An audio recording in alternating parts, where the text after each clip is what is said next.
The heavy rain came down in blinding sheets over Chicago's west side, turning the ancient asphalt of the Ironworks district into a slick, black mirror that reflected the harsh neon glare of the industrial streetlights. It was 8:45 on a freezing Tuesday evening. The wind coming off the lake cut through the narrow brick alleys like a straight razor, driving every sensible person indoors. Shop owners along 14th Street were throwing heavy deadbolts, turning off window signs, and pulling down rusty iron shutters. Mothers were ushering their children away from the glass, locking their doors tight against the dark. In this part of the city, when night fell, the streets did not belong to the police, nor did they belong to the politicians. They belonged to one man, and one man alone, Damian Vance. At 42 years old, Damian Vance ran the West Side with an iron hand wrapped in silent velvet. He was a broad-shouldered, quiet man whose eyes held the cold, unyielding weight of someone who had survived every war the asphalt had to offer. For 15 years, he had operated out of a converted 3-story brick warehouse known simply as the Ironworks. He built his empire on 3 unbreakable pillars: keeping his absolute word, maintaining order in the neighborhood, and ensuring that those who lived under his shadow paid their dues on time and stayed out of trouble. To the outside world, Damian was a criminal, a shadow boss who controlled logistics, protection rackets, and commercial transport across 6 municipal zones. But to the families who lived in the weathered brownstones of the West Side, Damian Vance was the only barrier standing between them and total chaos. Under his rule, there were clear, unforgiving boundaries. You did not sell narcotics near the public schools. You did not shake down local family bakeries for extra cash. And above all else, you never, under any circumstances, brought children or innocent families into street violence. Those who broke Damian's rules didn't get warnings. They simply disappeared from the city's ledger. On this particular evening, Damian stepped through the heavy glass doors of his private office building, flanked by his 2 most trusted lieutenants.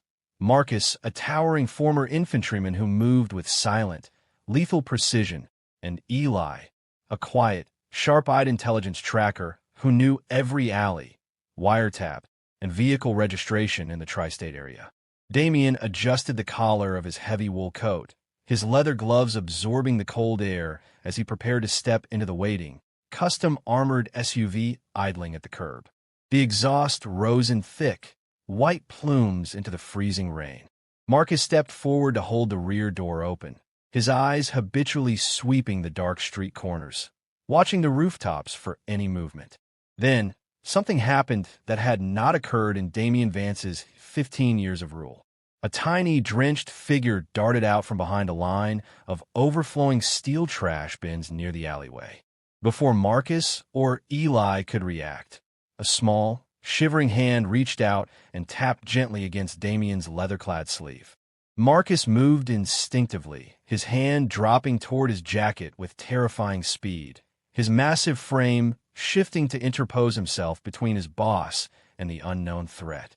"Step back," Marcus barked, his voice cutting through the roar of the rain like a gunshot. "Hold!" Damian's voice echoed across the quiet street.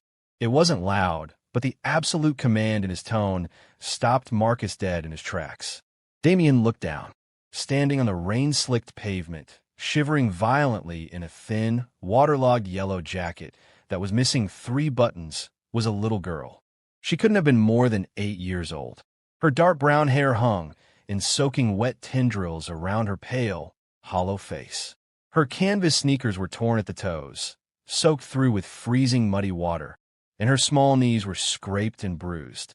She wasn't carrying a weapon. She wasn't carrying a note. Clutched tightly in both of her tiny, shaking hands, held out toward the most feared man in Chicago like a sacred offering, was a single, crumpled, water-stained $10 bill. Damian stared at the child. For 3 full seconds, the only sound was the drumming of the cold rain against the roof of the SUV and the low, heavy idle of the engine.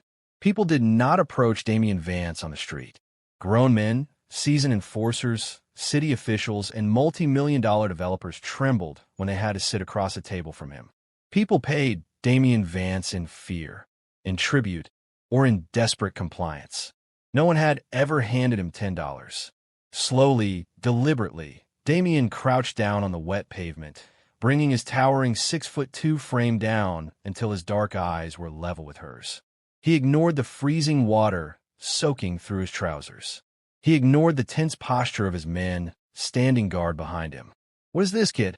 Damien asked softly. His voice was deep, gravelly, but stripped entirely of the harshness he used in his world of violence. The little girl swallowed hard. Her tiny chest heaved as she fought against the violent shivering that threatened to knock her off her feet. Tears mixed with the rainwater streaming down her cold cheeks, but her eyes, wide, dark, and filled with a desperate, terrifying bravery, never left his face. "Please," she whispered. Her voice was barely audible over the wind, yet it carried an incredible, crushing weight. "This is all I have. It's $10. I saved it for my birthday." Damien didn't reach for the money. He kept his hands rested calmly on his knees. "What do you want me to do with $10? The girl took a small, trembling breath, holding the crumpled bill even closer to his coat. "I want to hire you," she sobbed softly, the words coming out in a panicked rush. "I want you to help me, because the police said they couldn't do anything without waiting 48 hours. And my mom doesn't have 48 hours. Damien felt a cold, sharp stillness settle into his chest. His eyes narrowed slightly, sweeping over the child's small frame. He noticed the faint red marks on her wrists, the torn fabric on her sleeve, and the way her eyes kept darting nervously toward the mouth of the dark alley she had just run out of, as if she expected monsters to leap out from the shadows at any second. "What's your name, little one?"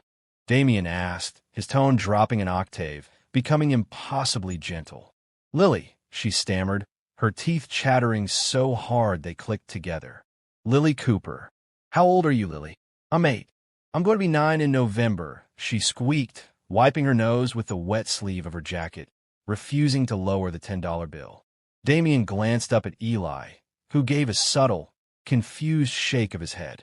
In their dark line of work, children meant unpredictable variables. Children meant police attention, federal scrutiny, and complications that could burn down an entire enterprise. Every rule of survival Damien had learned on the streets told him to put the child in his car, drop her off at the nearest lit fire station or hospital, and walk away. "Lily," Damien said quietly, looking back in her eyes. "Where are your parents? Where is your home?" That was the moment her brave facade completely shattered. It wasn't a dramatic, screaming cry, but a silent, devastating wave of tears that overflowed from her eyes. She reached out with one cold, mud-stained finger and clutched the lapel of Damien's wool coat, holding on to him like he was the last remaining piece of solid ground in a world that had completely collapsed beneath her feet.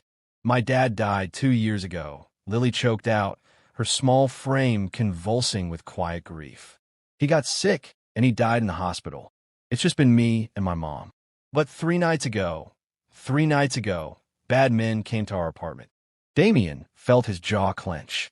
The air around him suddenly felt 10 degrees colder. "What bad men, Lily?"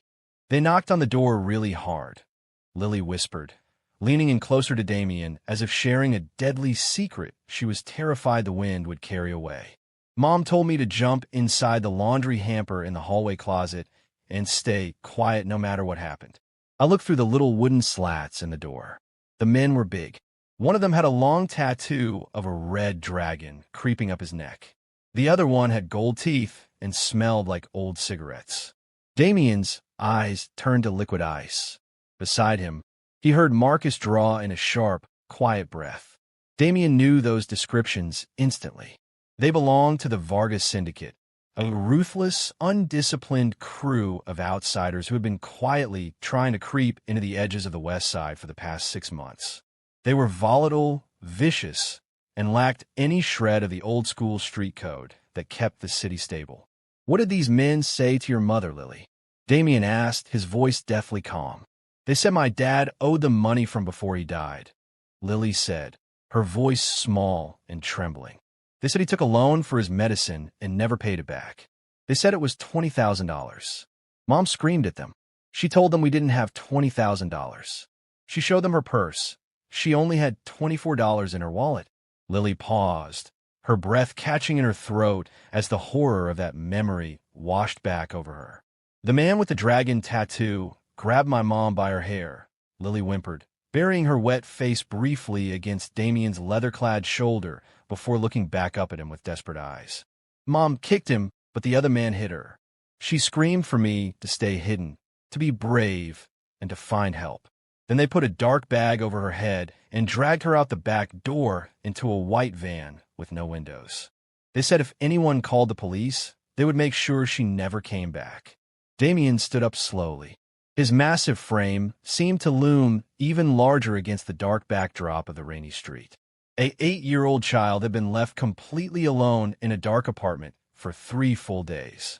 3 days surviving on tap water and whatever scraps she could find at her kitchen, holding a $10 bill in her tiny pocket, waiting for her mother to walk back through the door. And when her mother didn't come back, this little girl hadn't given up.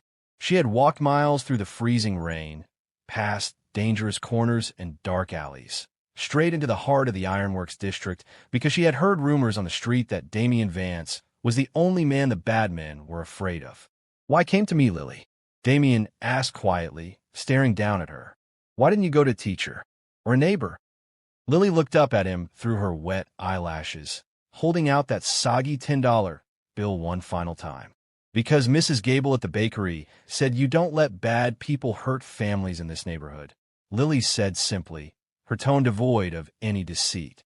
She said when you tell someone to do something, they have to do it. I know $10 isn't enough to buy a house or a car, but I thought maybe it was enough to hire you to bring my mom home. Damien looked down at the crumpled bill in her hand. In his line of work, mercy was considered a fatal flaw. Emotions were liabilities that got men killed, sent to prison, or betrayed by their closest allies. For 15 years, Damien had insulated himself behind walls of stone, steel, and ruthless strategy. But looking at this shattered, brave little girl holding out her entire life savings in the freezing rain, something deep inside Damien Vance snapped. Slowly, deliberately, Damien reached out his gloved hand. He didn't take the money roughly. With immense care, he closed his large fingers over her tiny hand, gently wrapping her small fingers back around the $10 bill. Keep your money, Lily, Damien said, his voice echoing with absolute, terrifying authority. Your contract is accepted, but in my world, we don't charge 8-year-olds for justice. He looked up at Marcus. The giant enforcer wasn't looking at the street anymore. His face was set in a hard, murderous scowl, his knuckles white as he gripped his coat. Marcus, Damien commanded, his tone sharp enough to cut through solid steel. Call the Ironworks. Tell Eli to bring the fleet around to the back. Get every senior lieutenant on the line. Full tactical mobilization.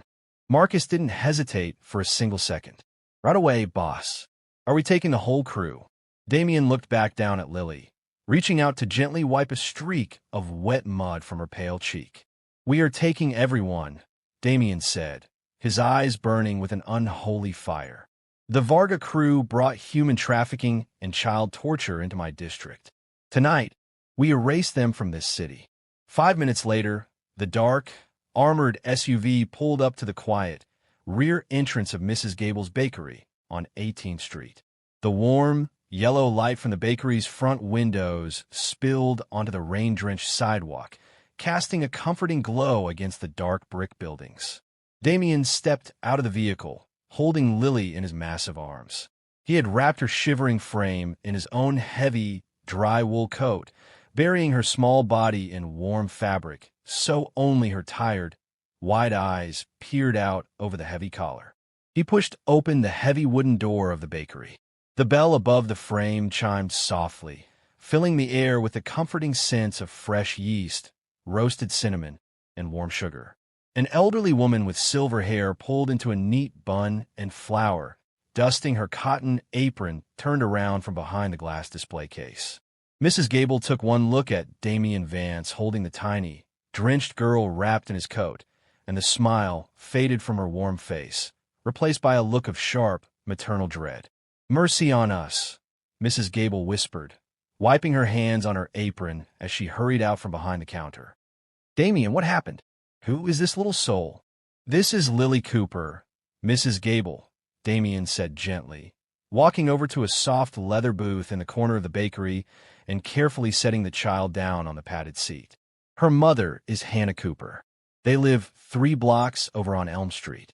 Mrs. Gable gasped, bringing her hands to her mouth. Hannah? The seamstress? Oh, Lord, I haven't seen her in 3 days. I thought she was down with the flu. She wasn't sick, Damien said quietly, his voice turning to stone as he stood over the booth. She was taken from her home by the Varga crew. Mrs. Gable's face turned pale, her eyes filling with instant tears as she looked down at the small child curled up in Damien's oversized coat. Those monsters in our neighborhood, right under our noses? Not anymore, Damien said. He looked down at Lily, kneeling once again so he was at eye level with her. Lily, I need you to do something very important for me. Can you do that? Lily nodded slowly, her small hands clutching the warm edges of his coat around her shoulders. Yes, sir. You are going to stay right here with Mrs. Gable, Damien instructed her, his voice soft but firm. She's going to make you a cup of warm chocolate and something to eat. My men, Marcus and 2 others, are going to stand right outside that front door. Nobody gets into this building without passing through them. You're completely safe here. Do you understand me? Are you going to go find my mom now? Lily asked, her voice cracking with vulnerable hope. I'm going to find her, Damien promised, taking her small hand in his once more. I give you my word as a man. Before the sun comes up tomorrow morning, your mother will be sitting right here next to you. Lily looked into his dark eyes for a long, quiet moment. Then, with a quiet sob, she leaned forward, wrapping her tiny arms around Damien's neck, burying her face into the side of his collar. Damien froze for a fraction of a second, unaccustomed to any form of physical affection or human warmth in his brutal existence, before raising a large, gloved hand and gently patting her small back. Be brave, little one, Damien whispered. He stood up, looking at Mrs. Gable. Lock the front doors. Pull down the iron blinds. If anyone you don't recognize steps onto this curb, my men outside have orders to shoot first and ask questions later. Mrs. Gable nodded fiercely, stepping over to the booth to wrap a warm blanket around Lily's shoulders. Go do what needs to be done, Damien. God go with you.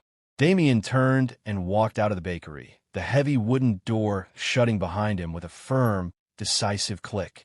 When he stepped back out into the freezing rain, his gentle demeanor vanished completely. The cold, lethal shadow boss of the West Side returned, his expression transformed into a mask of pure, calculated fury. He climbed in the back seat of his SUV. Eli was sitting in the front passenger seat, an open high-spec laptop balanced on his knees, its screen glowing with complex mapping software, cellular signal feeds, and encrypted database files. Talk to me, Eli, Damien commanded as the heavy vehicle accelerated back into the dark streets, heading toward the Ironworks headquarters. I ran the vehicle profile based on what the child saw, Eli said quickly, his fingers flying across the glowing keyboard. A white, unmarked Ford Transit van with no rear windows, dented side panel, riding low on the rear axle. I cross-referenced city traffic camera footage around Elm Street from 3 nights ago at 9 p.m. Eli turned the laptop screen toward the back seat. High-definition night vision footage showed a battered white van idling in the dark alley behind Lily's apartment building. 2 large men were seen forcing a struggling woman wrapped in a dark coat into the rear doors before speeding away toward the industrial canal district. Did you trace the plates? Damien asked, his eyes fixed on the image of the struggling mother. Fake tags, boss, Eli reported. Stolen off a scrap truck in Indiana 3 weeks ago. But I didn't need the plates. I ran facial recognition on the driver who stepped out to open the latch.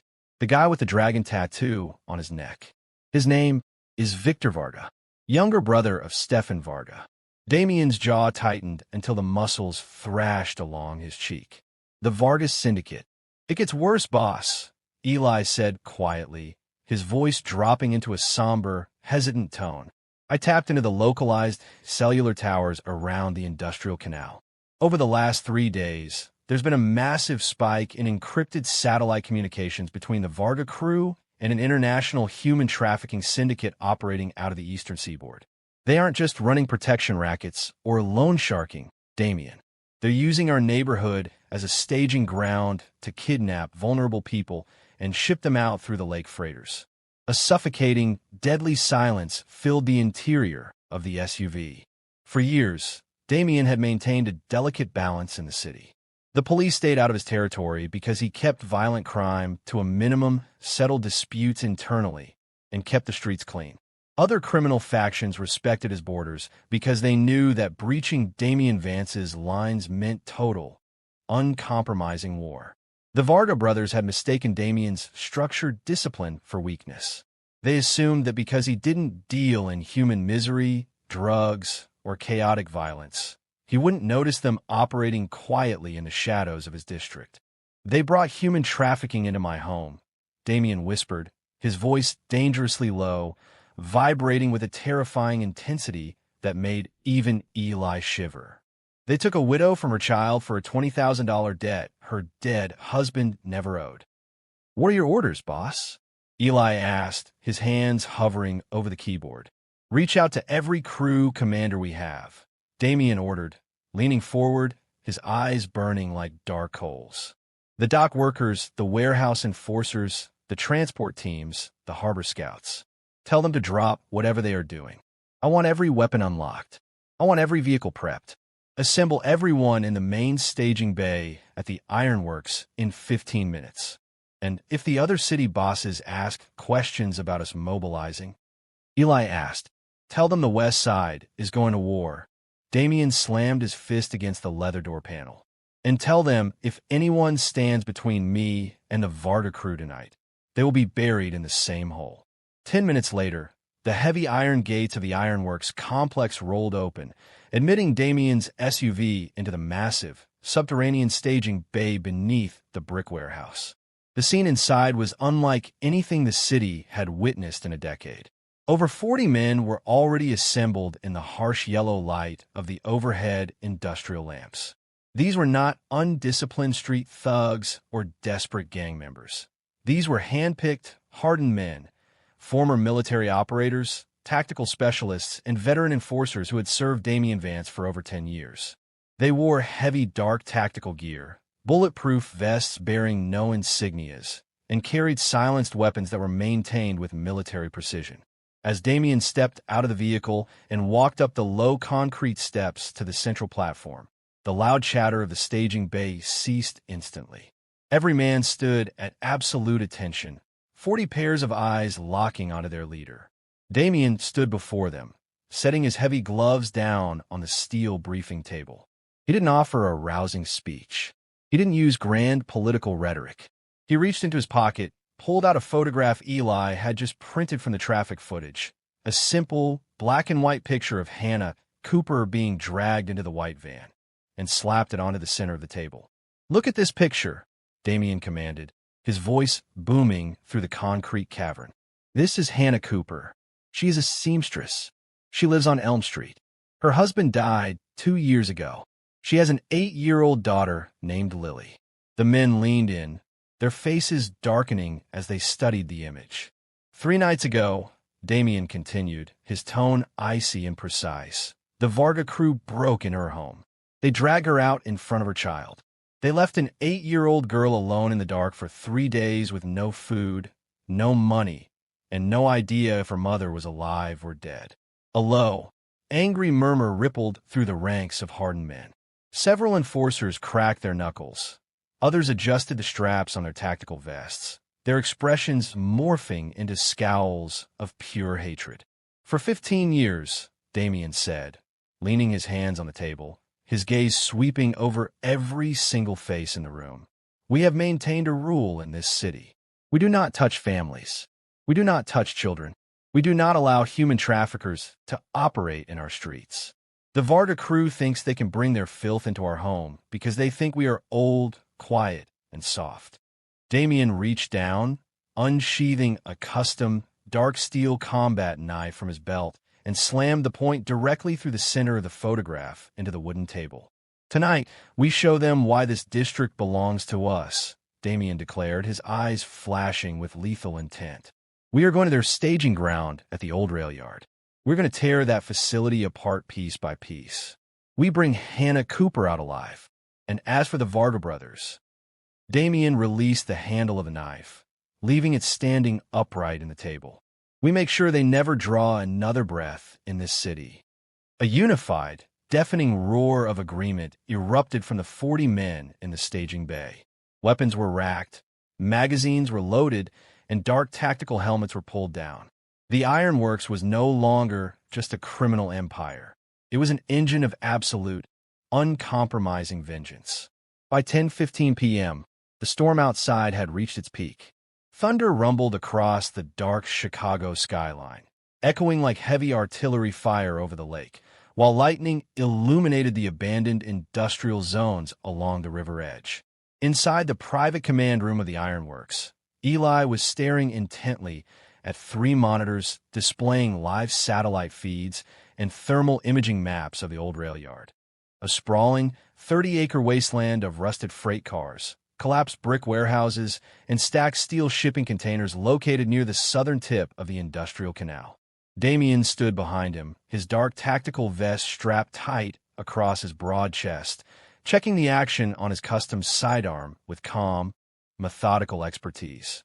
"We just intercepted an encrypted data transmission from the rail yard, boss," Eli said, his voice tense as he clicked a mouse button. "It came from a satellite terminal registered to Victor Varga." "Put on the main screen," Damien ordered. The central high-definition display flickered to life. A high-resolution digital photograph appeared, causing Damien's breath to hitch in his throat. The photo showed Hannah Cooper tied securely to a rusted iron chair inside a windowless steel shipping container. A single, harsh bare bulb hung over her head, illuminating her pale, bruised face. Her lip was cut, her hands were bound tightly behind her back with heavy yellow zip ties, and her clothes were torn. Standing beside her, holding a thick leather whip in one hand and a satellite phone in the other, was Victor Varga, the younger brother, his red dragon tattoo gleaming under the harsh overhead light.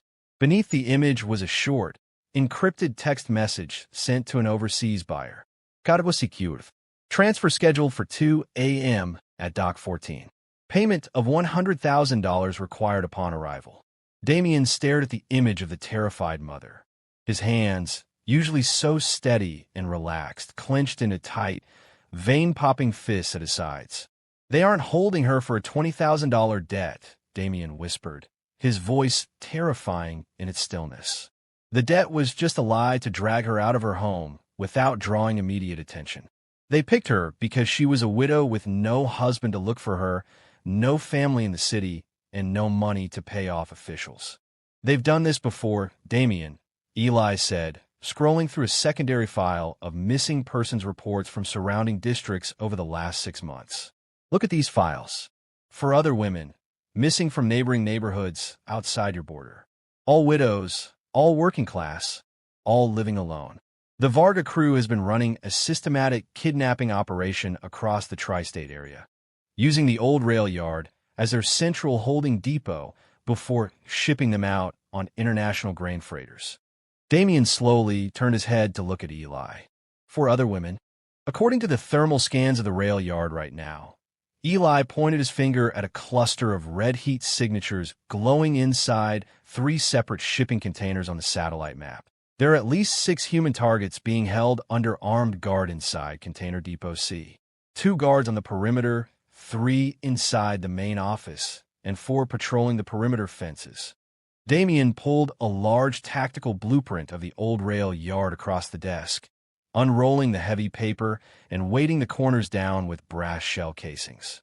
"This changes the operation," Damien said, his tone shifting into that of a master military strategist. "This is no longer a simple extraction. We are dealing with an active human trafficking cell with multiple hostages." He tapped his finger against the blueprint, pointing to the south gate.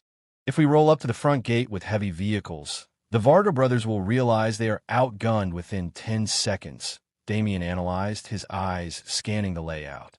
"If they feel cornered, they might execute the hostages or use them as human shields before we can breach the containers. We cannot afford standoff. We need a silent, simultaneous breach. Marcus stepped into the command room, holding a silenced submachine gun across his tactical vest. How do you want to split the teams, boss? We split into 3 operational units, Damien instructed, drawing thick red lines on the blueprint with a marker. Unit 1, Damien pointed to Marcus. You take 12 men and breach the northern perimeter near the river canal. Your sole objective is to disable their communications tower, cut the main power generators, and block their escape route to the water. Nobody leaves by boat. Understood. Marcus nodded grimly. No boats. Unit 2, Damien pointed to Eli.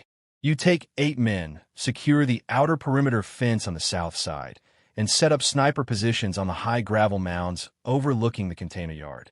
The moment power goes out, you neutralize every guard on the elevated catwalks. High-precision suppressors only. I want 0 noise until we are inside. Got it, Eli agreed, making a note on his tablet. What about you, boss? Marcus asked, looking at Damien with concern. Who takes the central assault on Container Depot C? Damien reached down, taking a black tactical helmet from the chair and strapping it securely beneath his jaw. Unit 3, Damien said, his voice flat, emotionless, and terrifyingly absolute. I take the remaining 20 men and hit Container Depot C directly through the main maintenance tunnel beneath the rail lines. I will personally clear the shipping containers, secure Hannah Cooper and the other victims, and then I'm going to walk into Victor Varga's office. Marcus hesitated for a second. Varga has at least 15 armed guards inside that central yard, Damien. He's expecting a delivery team at 2 a.m., so his men are going to be heavily armed and on high alert. Damien looked up at Marcus. For the first time all evening, a faint, cold smile touched the corners of Damien's lips, a smile that held 0 humor, 0 warmth, and total lethality. Good, Damien whispered. I want them armed. I want them awake. I want them to see exactly who came for them before they die. Damien walked over to the corner of the command room, where a small wooden table stood against the wall. Resting on the table was his leather coat from earlier, the coat that had wrapped around 8-year-old Lily Cooper just an hour ago. He reached into the deep front pocket of the coat. His fingers brushed against something small, light, and crinkled. He pulled it out. It was the water-stained, crumpled $10 bill Lily had tried to give him in the rain. Damien stood quietly in the dim light of the command room, staring down at the tiny piece of paper. To anyone else, it was just $10, barely enough to buy a sandwich or a cup of coffee in the city. But to Damien Vance, that tiny piece of paper represented something he thought he had lost 30 years ago when his own mother died in poverty on these very streets. It represented pure, unadulterated hope. It represented an 8-year-old child's absolute faith that even in the darkest, most terrifying corners of a cruel world, there were still men who would stand up and fight for what was right. Damien carefully folded the $10 bill into a neat, small square. He unzipped the left chest pocket of his tactical vest, directly over his heart, slid the bill inside, and zipped it securely closed. He looked up at Marcus and Eli. Check your watches, Damien commanded. It is 10:45 p.m. We move out in 5 minutes. By 11:30 p.m., the Vargas Syndicate ceases to exist. Yes, boss, the men shouted in unison. Damien turned and walked out of the command room, his heavy tactical boots echoing against the concrete corridor. As he walked down the long hallway toward the waiting convoy of dark, silent SUVs, he reached out and touched the left side of his chest, feeling the small, hard outline of the $10 bill beneath his armor. An 8-year-old girl had hired him to do a job, and Damien Vance was a man who always fulfilled his contracts. The night air at the old rail yard was thick with the smell of wet rust, creosote, and sulfur from the nearby canal. At 11:12 p.m., 3 miles of abandoned track lay smothered in heavy fog. Distant city lights bled through the misty downpour, painting the towering stacks of corroded shipping containers in faint hues of orange and dark red. To anyone driving on the elevated highway half a mile away, the yard looked completely dead, a graveyard of steel carcasses left to rot on the edge of the west side. Inside Container Depot C, however, the yard was humming with electric tension. 4 armed men clad in rain-soaked canvas jackets patrolled the maze of steel containers, their heavy tactical flashlights cutting beams through the murky rain. On the high catwalk overhead, 2 snipers leaned against the rusting railing, cigarette embers glowing red beneath their hoods. High above them, in a converted 2-story modular office unit overlooking the depot, Victor Varga stood by the window, sipping dark liquor from a crystal glass while his older brother, Stefan Varga, sat at a cluttered steel desk counting stack after stack of illicit cash. The lake freighter reaches Dock 14 in 40 minutes, Victor, Stefan said, his voice grating like gravel, not looking up from his stacks of $100 bills. Make sure the cargo is prepped and secured. We aren't keeping those women on our books past midnight. Victor turned from the window, a sadistic smirk stretching across his face, accentuating the long, jagged red dragon tattoo that curled up his neck and disappeared beneath his jawline. They're quiet, Stefan. The widow hasn't made a sound since I showed her the whip. They know nobody's coming for them. At that exact second, the overhead floodlights flickered once and vanished into pitch blackness. The low hum of the yard's main diesel generator died instantly, replaced by the eerie, overwhelming roar of the falling rain. What the hell? Stefan muttered, dropping his stack of cash and grabbing a heavy handgun from the desk. Victor, check the circuit breaker. Before Victor could reach the office door, the high-pitched, silenced thwack-thwack of high-precision rifles echoed faintly through the darkness outside. On the catwalks 30 feet above the yard, the 2 Varga lookouts collapsed silently into the fog, their weapons clattering against the steel grates before falling to the muddy earth below. Unit 2 had cleared the high ground. Down on the mud-slick ground, the maintenance tunnel cover beneath Track 7 burst upward. Damian Vance emerged into the rain like a phantom born of darkness, followed in tight, silent formation by 20 elite enforcers. They moved with absolute tactical synchronicity, dark night vision optics glowing faint green against their helmets.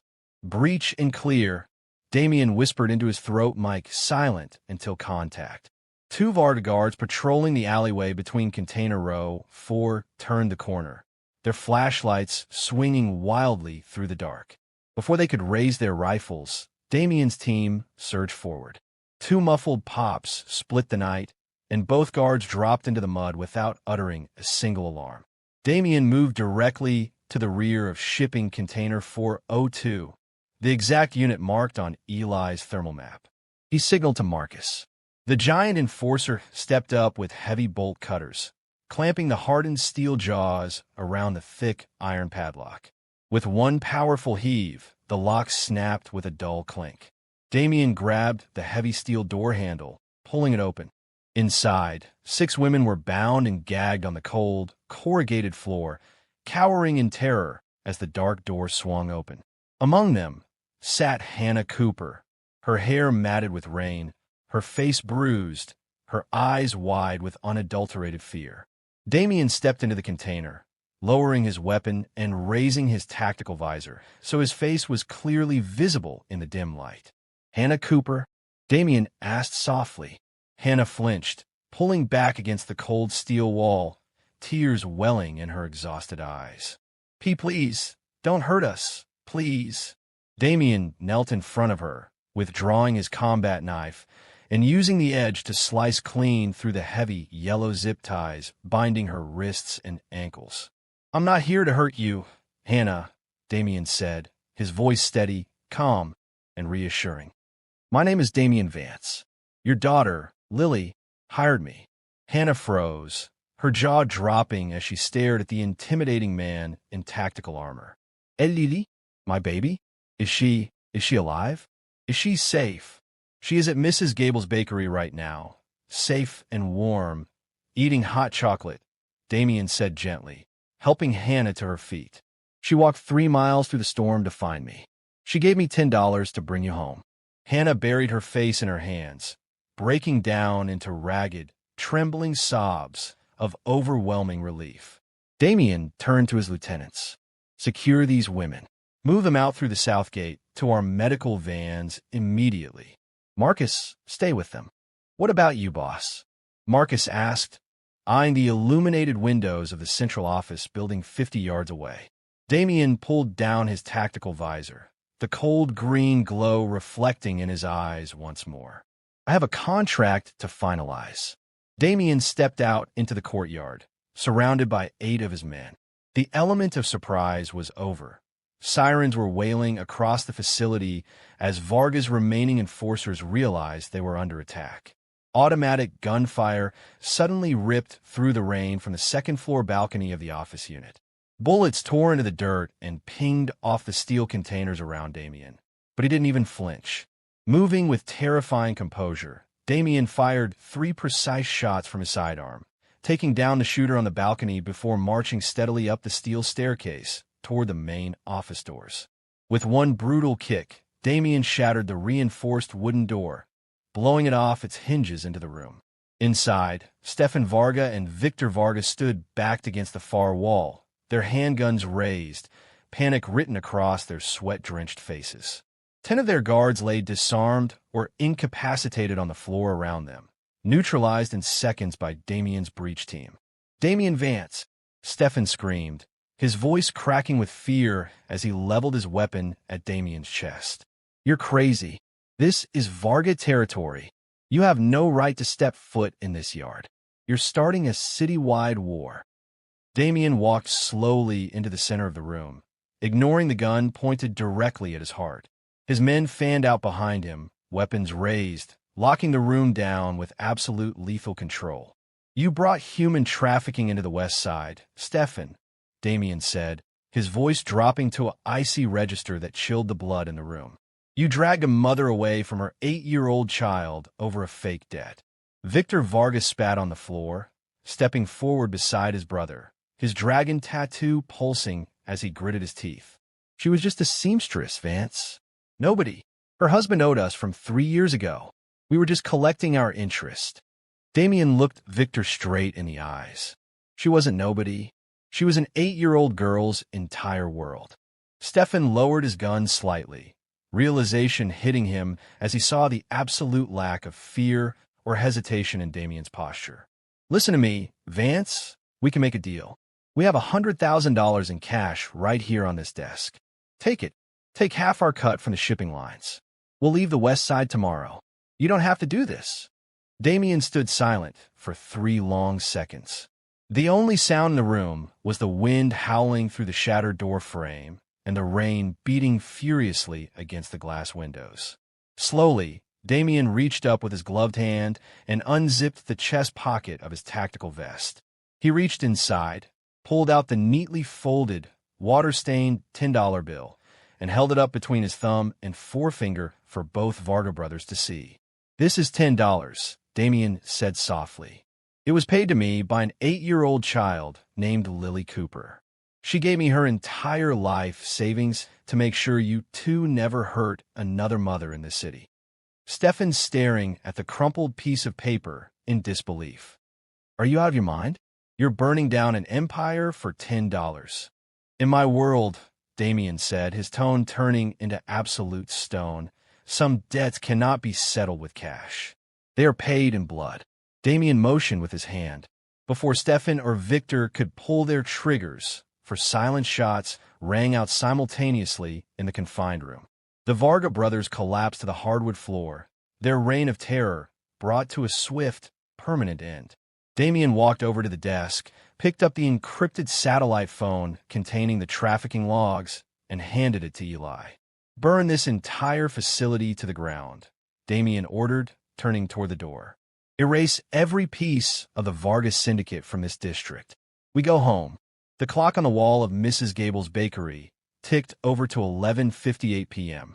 Inside, the lights were dimmed. The warmth from the commercial ovens filled the room, carrying the scent of sweet bread and warm butter. Lily Cooper sat huddled in the corner booth, wrapped tightly in a thick wool blanket, her small hands holding a cup of hot chocolate that had long since gone cold. Mrs. Gable sat across from her, gently stroking the child's wet hair, humming a soft, reassuring lullaby. Suddenly, The heavy beam of headlights swept across the bakery's front window. The low, deep rumble of a heavy SUV engine echoed outside in the street. Lily sat up instantly, her heart slamming against her ribs, her eyes wide with breathless anticipation. The heavy front door chimed as it pushed open. Damian Vance stepped through the threshold, his tactical vest removed, wearing his dry charcoal suit coat once more. He stopped in the doorway, stepping aside. Behind him stepped Hannah Cooper. She was pale, her hair was disheveled, and her coat was wrapped tightly around her shaking frame. But she was alive. She was breathing. She was free. "Mommy!" The cry tore from Lily's throat, a sound of pure, unadulterated joy that echoed through the quiet bakery. The blanket fell from her shoulders as she scrambled out of the leather booth, her tiny canvas sneakers squeaking against the polished floor as she sprinted across the room with all the strength left in her small body. "Lily! Oh, my baby!" Hannah gasped, dropping to her knees on the bakery floor, opening her arms wide. Lily launched herself into her mother's chest, her tiny arms wrapping around Hannah's neck with terrifying strength, burying her face in her mother's shoulder as violent sob after sob racked her small frame. Hannah clutched her daughter to her heart, kissing her hair, her forehead, her cheeks, weeping openly as she held her child safe against her chest. Mrs. Gable stood behind the counter, bringing her apron to her mouth as tears spilled down her aged cheeks. Even the hardened enforcers standing guard outside the glass doors turned their heads away, swallowing hard as they witnessed the emotional reunion.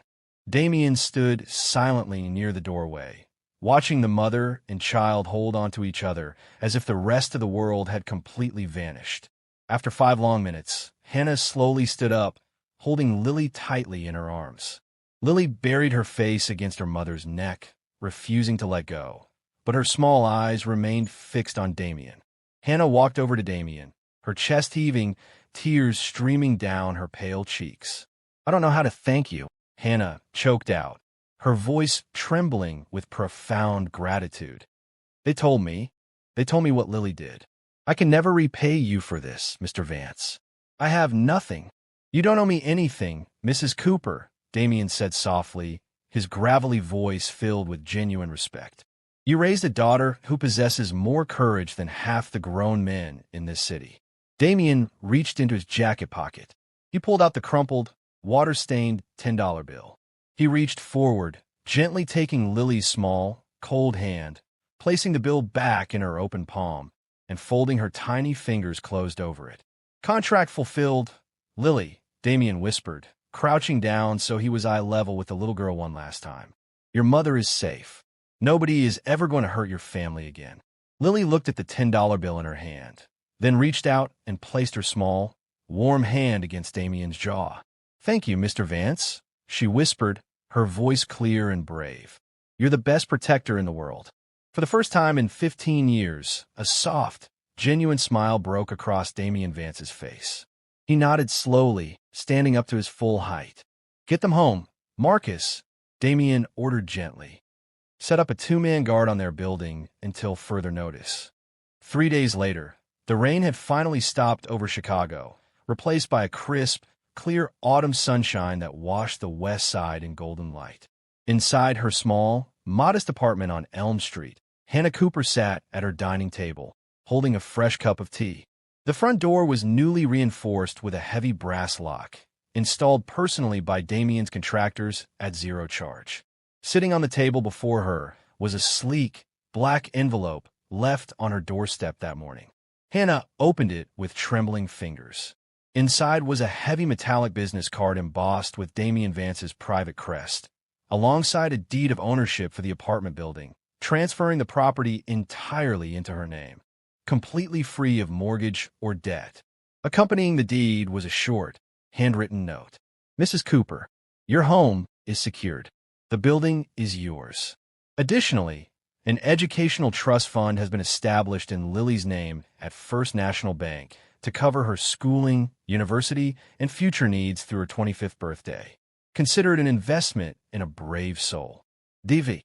Hannah gripped the card against her chest, shedding silent tears of overwhelmed gratitude. watching through the window as Lily played safely in the sunny courtyard below, pushing a little wooden toy car along the concrete path without a care in the world. 12 years later, the harsh winter wind blew across Michigan Avenue, carrying light flakes of fresh white snow past the towering glass facade of the Cook County Superior Courthouse. Inside courtroom 402, a 20-year-old woman stood behind the defense table, wearing a crisp dark suit, her hair pulled back into a neat, professional bun. It was Lily Cooper. She had graduated at the top of her class from Northwestern Law School, becoming the youngest public defender in the district's history.